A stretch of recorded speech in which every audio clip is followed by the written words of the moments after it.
ဒီဗီဒီယိုမှာတော့လူတူအယောက်နေတဲ့ရေတခွန်စီကိုသွားမယ်ပြီးတော့မိုးလဲတွေ့ခဲ့တယ်မွေးအရေးခွန်တွေလည်းတွေ့ခဲ့တယ်ဗျာပြီးတော့ coffee ဆိုင်ကိုလည်းဝင်ပြီးတော့လေ့လာခဲ့ပါသေးတယ်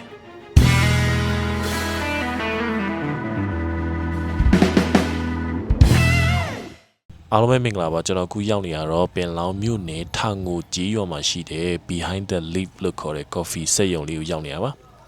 ကျွန်တော်ဒီမှာ coffee လာတောက်ရင်းနဲ့ကျွန်တော်စကားလေးပြောမယ်ပြီးတော့ကျွန်တော်တို့ရေတခွန်စီကိုသွားမယ်ဗျာဒီနေ့ရာဒီဥတူကတော့နေလေးနည်းနည်းလေးပွင့်နေတယ်ဗျမနက်ပိုင်းကတော့မိုးရွာတယ်ကျွန်တော်တို့ပန်းမင်းလေးတွေတော်တော်လေးလှနေတယ်စကူပန်းလေးလည်းလှနေကဲကျွန်တော်တို့ဆိုင်ထဲကိုဝင်မယ်ဗျာဆိုင်ကိုဝင်ချင်းမှာပဲကျွန်တော်တို့ဓာတ်ပုံလေးတွေ့ရမယ်အမပိုးဝစုံလေးတွေနဲ့ coffee ခူးနေတဲ့ဟာလေးတွေကျွန်တော်တွေ့ရမယ်ဗျာအဓိကတော့ဒီဒေတာမှာတော့ပိုး coffee ပေါ့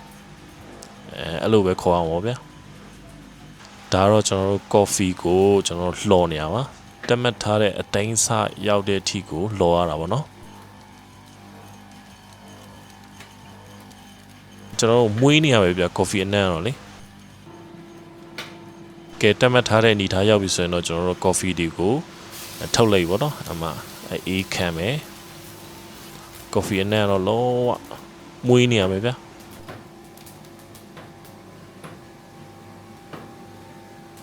ဒါလုံးဝကျွန်တော်တို့ပင်လောင်းဒီတာထွက် coffee စစ်ပေါ့ဗျာ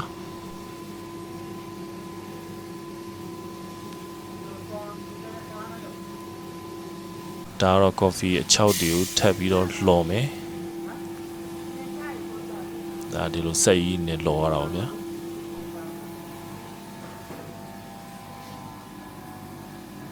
ကဲကျွန်တော်တို့အပေါ်ထက်ကိုတက်ပြီးတော့ coffee မှာမယ်ကျွန်တော်တို့အပေါ်ထက်ကိုတက်သွားပြီဆိုရင်တော့ဒီလိုမြင်ရမယ်ဗျာဒီမှာအတွင်းထဲမှာလည်းထိန်တောက်လို့ရတယ်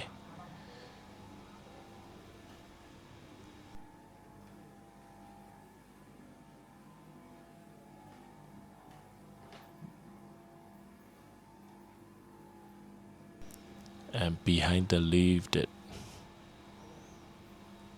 ဒါတော့ရင်းနှီးချမ်းလို့တောက်ရတဲ့ coffee ရဲ့အခွန်ပေါ့နော်coffee ဈေးနှုန်းတွေကလည်းဈေးအတင်းတက်ပေါ့နော်4000 5000 6000အစားရှိတယ်ပေါ့နော်ဒီမှာရေခဲမုံလည်းစားလို့ရတယ်ရေခဲမုံကလည်းကိုယ်တိုင်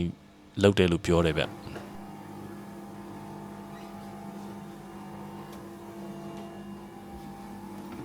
ကော်ဖီကိုလည်းကျွန်တော်တခါတည်းဝယ်သွားလို့ရတယ်ဒါကတော့900 gram အထုပ်ပေါ့နော်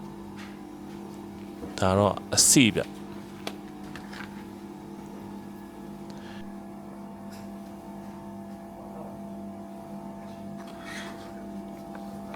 ဒီအထုပ်ကတော့ဒါအမုံလုပ်ပြီးဒါတော့ export quality လို့ပြောတယ်ဒါတွေကတော့သူ့ရဲ့အခွန်တွေပါဓာတ်ပုံလေးလည်းတော်တော်သဘောကျတယ်ဗျ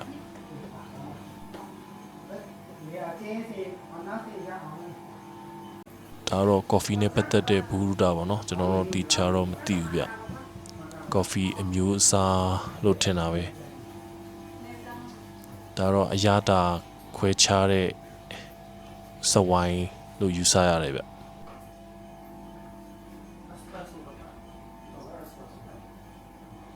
ကဲကျွန်တော်တို့ဒီမှာ coffee မှာနေပါတယ်ဒီအခွန်လေးကဘယ်လောက်လဲဒါ9000နော်ဒီဒါလေးကဒါလေး9000ဒါဟိုအခုံလေးဟောဒါ6000ဒါဒီအစေးက900 gram 3000နော်ဒီပရင်ပေါကနေမြင်ရတဲ့မြင်ကွင်းကတော့တော်လေးကိုတာရတယ်မိုးတွင်းဆိုတော့ coffee လမ်းတာတွေဘာတွေမရှိဘူးကျန်တဲ့ဆောင်းရဒီတို့နွေရဒီဆိုရင် coffee ဒီမှာမြင်တွေ့နေတဲ့နေရာမှာလမ်းတာပေါ့နော်အာဝိုးလေးကတကောင်တည်းရာဒူးလေးတာရတော့တော်တော်လေးအဆင်ပြေတယ်ဗျ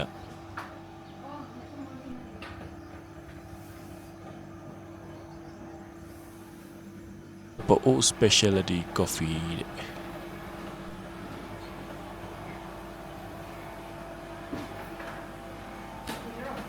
ဒါလေးတွေကတော့စုရထားတဲ့ဟာလေးတွေပါဒါတတိယစုတဲ့ဒီဖက်တစ်ခုကဒုတိယစုတဲ့ဗျ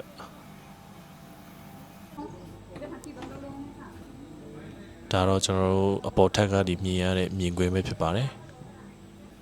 ကျွန်တော်တို့ဒီမှာထိန်တောက်မှာပေါ့နော်ရှုခင်းလေးကြည့်ရင်စကားလေးပြောရင်ပေါ့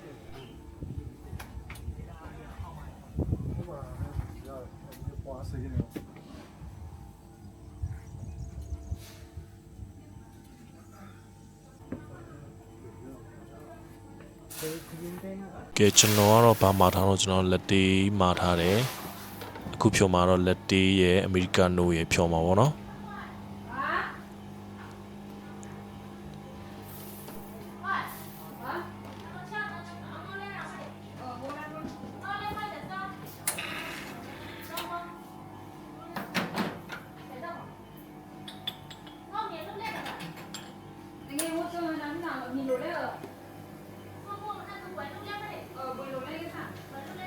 အခုကတော့ကျွန်တော် espresso ရလာပြီ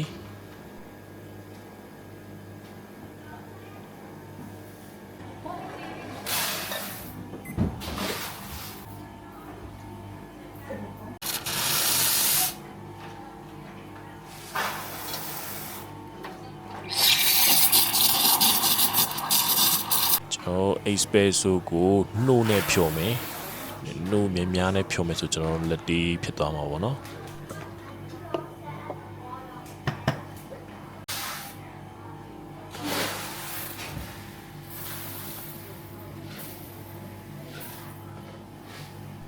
โอเคဒါတော့လက်တီးပါ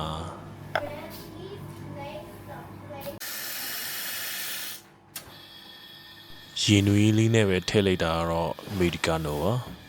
ကဲဒါနှစ်ခွက်ရပြီ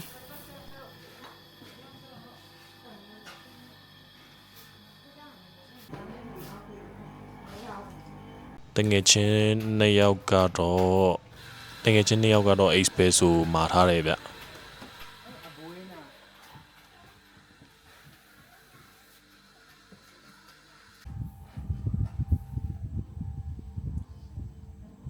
ကဲဒါတော့ espresso ရပြီ espresso နှစ်ခွက်နှလုံးလေးမှာဆောင်းတက်မှာဆိုဟုတ်တယ်ကဲကျွန်တော်ကတော့လက်တီးမှာထားတာပေါ့ဒါတော့လက်တီးပါ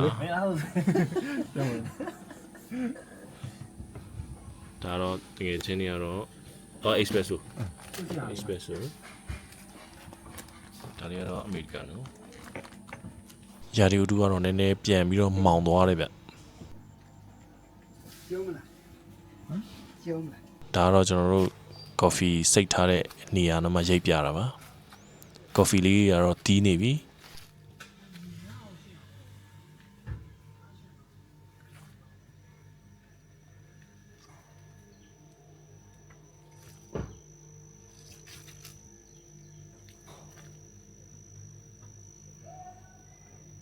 ကဲကျွန်တော်တို့ရေတခွန်ကိုဆက်ပြီးတော့သွားမယ်ဗျာကဲကျွန်တော်ရေတခွန်ကိုသွားနေပြီဗျာရေတခွန်သွားလမ်းမှာလည်းလူတယောက်မှမရှိဘူးဗျထင်းယူတော်လေးကိုဖြတ်သွားရတယ်ဗျ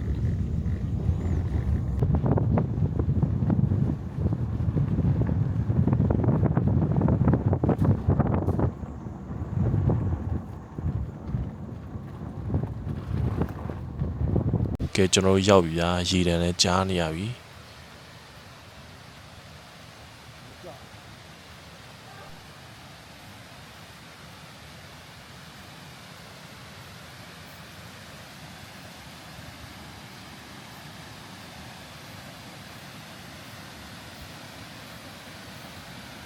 မိုးတွင်းဆိုတော့ရေကတော့နောက်မယ်ဗျကျန်တဲ့ဆောင်းရာသီတို့နွေရာသီတို့လာရင်ရေကတော့စိမ့်ပြီးတော့ကြည်တယ်ဒါပေမဲ့ဒီနေရာကတော့ရေတလို့တော့မရှမ်းကြဘူးဗျဖြည်းဖြည်းပဲကြာမှာပေါ့နော်ကဲကျွန်တော်တို့ဆက်သွားကြည့်မယ်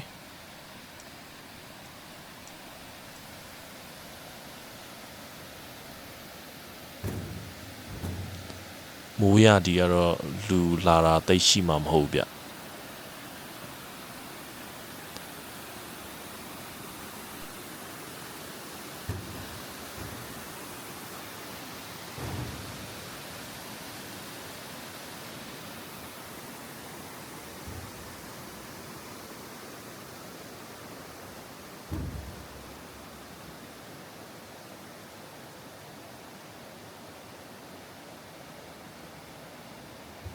ဆောင်းတို့ຫນွေတို့ဆိုရင်ဒီတမှာရေလေးတွေကကြည်ပြီးတော့စိမ့်နေရတယ်အခုမိုးတွင်းဆိုတော့တောင်ကြားရေတွေလည်းပါမယ်ဆိုတော့ရေကတော့ရွှွန့်ရောင်ဖြစ်နေမယ်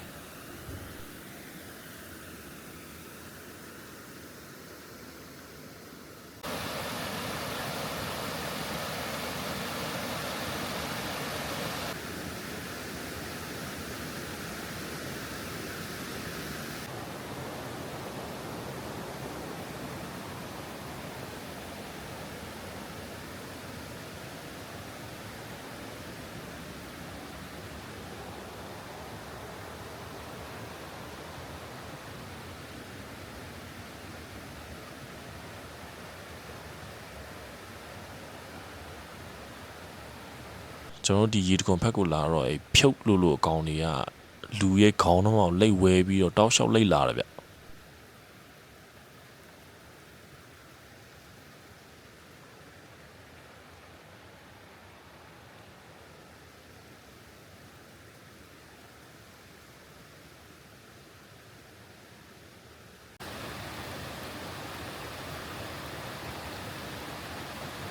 ကဲကျွန်တော်တို့ဟိုဖက်တီကိုဆက်သွားမယ်ဗျာပိုက်ပြာကြီးကိုထည့်လိုက်အောင် သူကလည်းဟိုရေငုတ်ပြီးသွားမှာနော် နည်းလေးလို့ဂျိုးတက်တယ်နော်ကောင်းတယ် အိုးမိုက်တော့ဒါပေမဲ့ရေတော့မကြည့်ဘူးပေါ့မိုးတွင်းဟာတော့လေနော် မိုးတိုက်တော့လာတယ် ဒါပေမဲ့ဒီချွန့်ရောင်တော့ဖြစ်မှာပဲလေ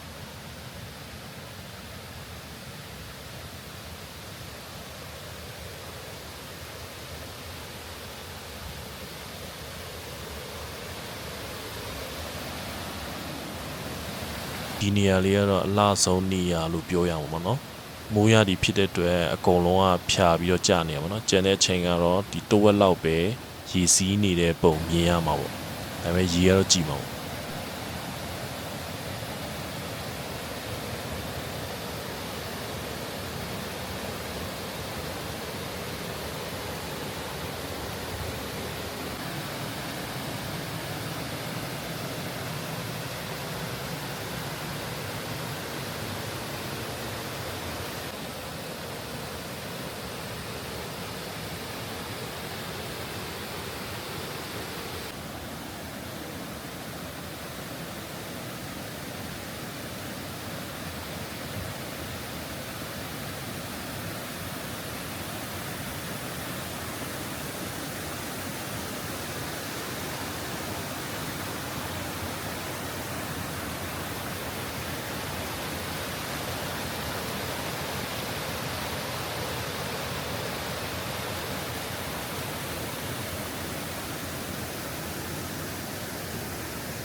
ကဲကျွန်တော်တို့ဟိုဖက်ချမ်းကိုတွားကြည့်မယ်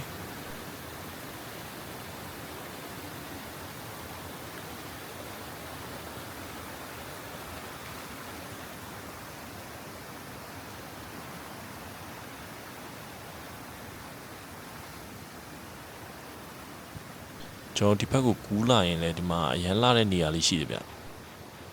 ဒီနာကြောက်ဆောင်ပုံစံလေးနဲ့အရန်တဘောကြတယ်ဗျ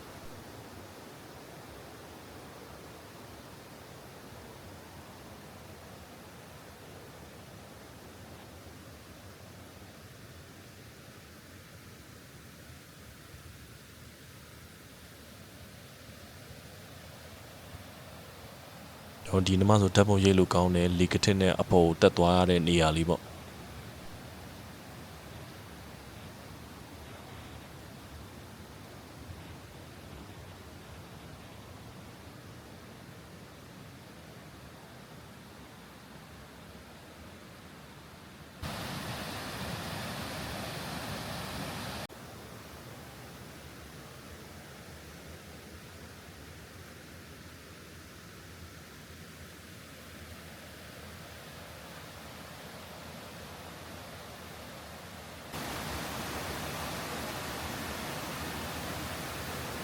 ကျွန်တော်တို့ကနောက်ထပ်ရေတခွန်ပုံစံနေရာရှိသေးတယ်တဲ့တကယ်ချင်းပြောတယ်အဲကျွန်တော်တို့ရှေ့ကိုကျွန်တော်တို့ဆက်သွားကြည့်မယ်ဗျာကျွန်တော်တို့အဲ့နေရာတော့တစ်ခါမှမရောက်ဘူးတွေကိုကျွန်တော်တို့သွားကြည့်မယ်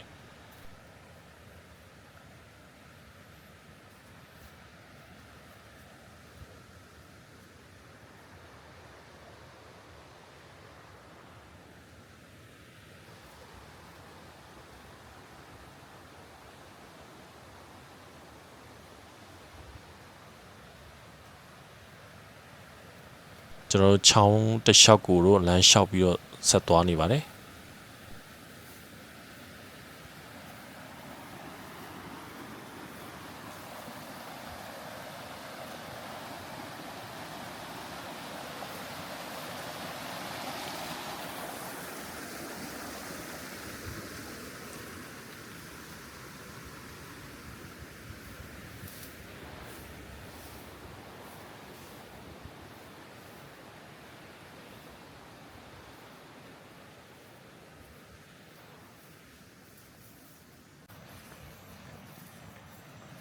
ရေတန်တွေကတော့ကြားနေရ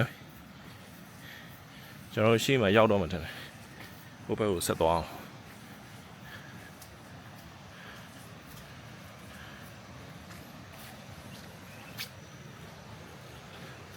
ဒါတော့ Sony နဲ့ Sony ကင်မရာသမားပေါ့နော် ကျွန်တော်တို့ရောက်ပါပြီကျွန်တော်တို့ဒီနေရာလေးကလည်းတာရတယ်ဗျ အော်ဒီနေရာလားဒီနေရာလည်းမိုက်တော့ဝါ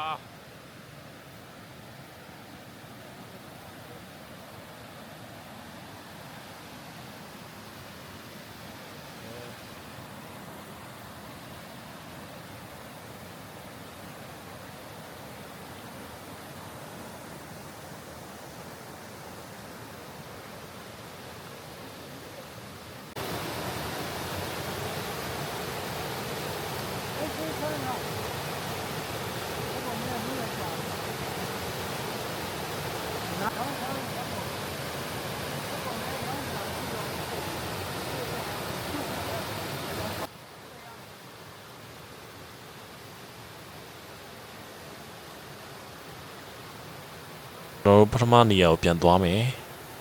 အော်ထင်းရုံးမို့တွေများလား အခုကမဆဲဘူးဆဲရင်များတယ်ပေါ့ ဟုတ်လား အချိန်မဟုတ်သေးဘူးလေ အော်သူ့အချိန်ရှိသေးရလားထင်းရုံးမို့อ่ะကြည့်ကြည့်မယ်နော် အော်ဆဲတာရှိတယ်လို့ဒီမြေလေးကျော်ချက်လာကောင်းတယ် ဟုတ်လား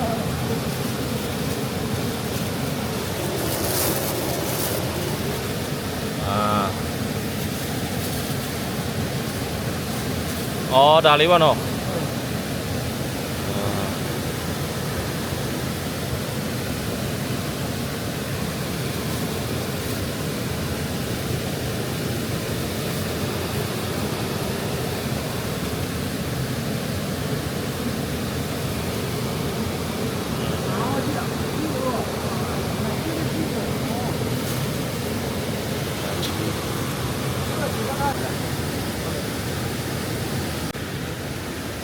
ဒါငါအစာဘာနဲ့လောက်တာတော့ ပြီး ဟောဒီနဲ့ပဲ ဒီနေ့စိတ်တယ်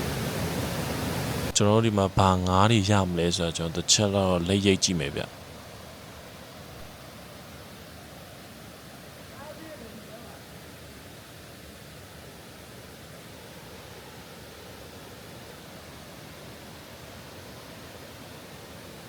ကဲတကောင်လောက်မိလိုက်ဗီဒီယိုရိုက်မယ် ဒီကဆဲနေပါမပြောဘူးနော် အချိန်ကတော့တော်တော်ပြီးရတယ်လို့တော့ပြောတယ်ဗျ တိတ်မကြောက်ဆွဲမထင်တော့ မပြန်လို့ဒါပြည့်ဒီကမှာအရင်ကဇာတော့တို့ရတယ်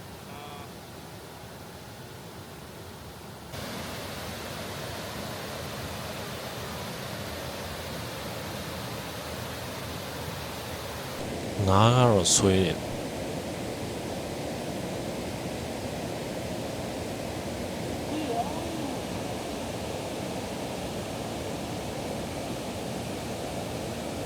ငါးဆွဲလို့ဆိုပြီးတော့ငါးများတက်ကိုမြောက်လိုက်တာအပေါ်ကတစ်ကိုင်းနဲ့ညီသွားပါတယ် ညီကုန်ရင်ကျိုးညီသွားပြီအားများတဲ့ကျိုးညီသွား ရာဒီဥတုကလည်းမိုးအုံလာပြီဆိုတော့ကျွန်တော်တို့ပြန်ဖို့ပြင်ဆင်တော့မယ်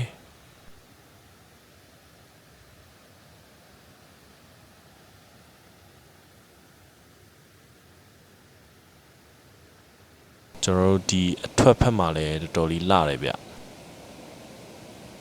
ကျွန်တော်တို့မွေရီခွန်လဲတက်ကိုင်းပေါ်မှာတွေ့တယ်ကျွန်တော်တို့အကောင်ကတော့ဘယ်ဒီရောက်နေလဲဆိုတာတော့ကျွန်တော်တို့မသိဘူးဗျကျွန်တော်တို့ဒီရေတခွန်လာရင်အောက်ခြေတွေကြည်သွားဖို့ပြောချင်ပါတယ်ကဲဒီဗီဒီယိုကြည့်ရှုပေးတဲ့အတွက်အားလုံးကျေးဇူးအများကြီးတင်ပါတယ်နောက်ဗီဒီယိုမှာပြန်တွေ့ကြမယ်ဗျာ